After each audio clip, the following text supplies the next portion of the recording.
말씀은 민수기 24장 17절입니다. 내가 그를 보아도 이때의 일이 아니며 내가 그를 바라보아도 가까운 일이 아니로다. 한 별이 야곱에게서 나오며 한 규가 이스라엘에게서 일어나서 모압을 이쪽에서 저쪽까지 쳐서 무찌르고 또 셋의 자식들을 다 멸하리로다. 이스라엘 백성들이 광야 길로 인해 하나님께 불평과 원망을 토했을 때 하나님께서는 그들에게 불뱀을 보내셔서 심판하셨습니다.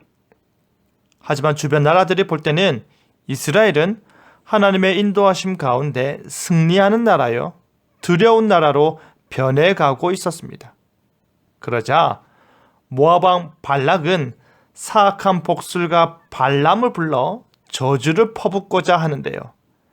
하나님께서는 발람의 입을 통해 무엇을 선포하는지 하나님의 우매자 사용법이라는 제목으로 말씀이 주는 교훈을 함께 나누겠습니다.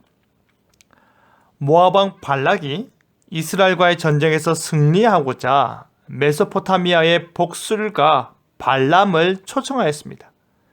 그가 모압 편에 서서 이스라엘을 향해 저주를 퍼부었을 때 이스라엘을 괴롭혀 전쟁에서 승리할 것을 기대한 것입니다. 발락의 초청에 사리사욕의 눈이 먼 발람은 자신과 아무런 상관없는 이스라엘을 저주하는 일에 흔쾌히 허락하였습니다.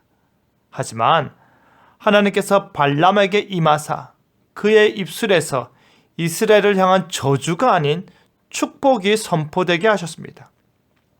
물질의 눈이 멀어 삐뚤어진 입술의 발람을 하나님의 영이 바로잡았습니다. 그것은 하나님께서 모압 왕 발락을 벌하시기보다는 발람으로 범죄하지 않도록 하기보다는 이스라엘을 사랑하사 그들을 보호하셔서 하나님의 뜻하신 바를 이루시기 위함입니다. 앞선 두 번의 시도에서 하나님께서는 발람으로 저주가 아닌 축복을 선포케 하셨다면 이제는 그의 인격을 완전히 사로잡으셔서 하나님의 손에 붙들린 도구가 되어 하나님의 택한 백성인 이스라엘을 축복하는 것입니다. 비록 발람은 거짓 선지자로서 악한 의도를 가지고 그 자리에 서 있었지만 하나님께서는 그의 영으로 충만케 하사 그의 의지를 꺾으시고 하나님의 언약 성취의 도구로 사용하신 것입니다. 뿐만 아니라 하나님께서는 발람을 통해 이스라엘의 먼 훗날에 일어난 놀라운 일들을 예언케 하십니다. 한 별이 야곱에게서도 나오는 것입니다. 그리고 한 규가 이스라엘에게서 일어나는 것입니다. 그래서 그가 모압을 무찌르고 셋의 자식들을 다 멸한다고 합니다. 모압은 발락이 왕으로 있는 나라였다지만 동시에 이스라엘을 대적하고 저주하는 모든 나라들을 상징하는 것입니다.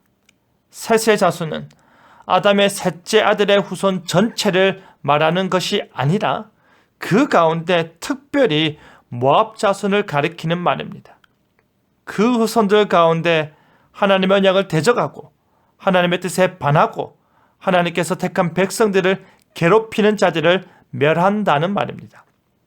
그뿐 아니라 한 별과 한 규는 메시아를 가리키는 말인데요.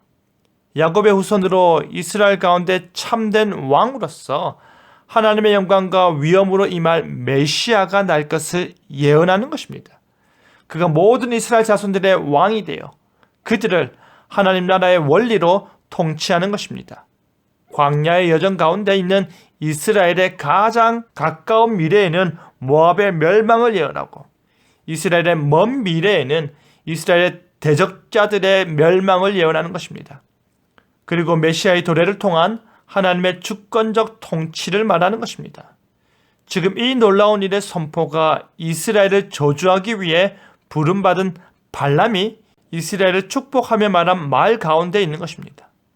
사랑하는 성도 여러분, 하나님께서는 저주로 부름받은 발람을 통해 축복을 선포케 하셨습니다.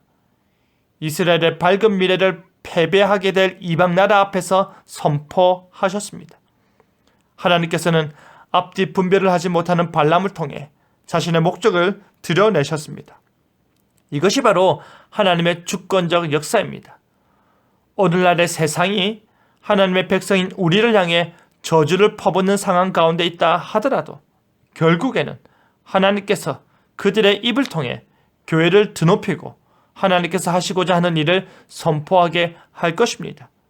그렇게 될 것을 기대하며 인내할 수 있는 믿음이 우리에게 있길 바랍니다. 그리하여 하나님께서 우매자들의 입술을 통해 하나님을 찬송케 하실 역사를 믿음으로 바라보는 저와 여러분 되기를 간절히 바랍니다. 아멘.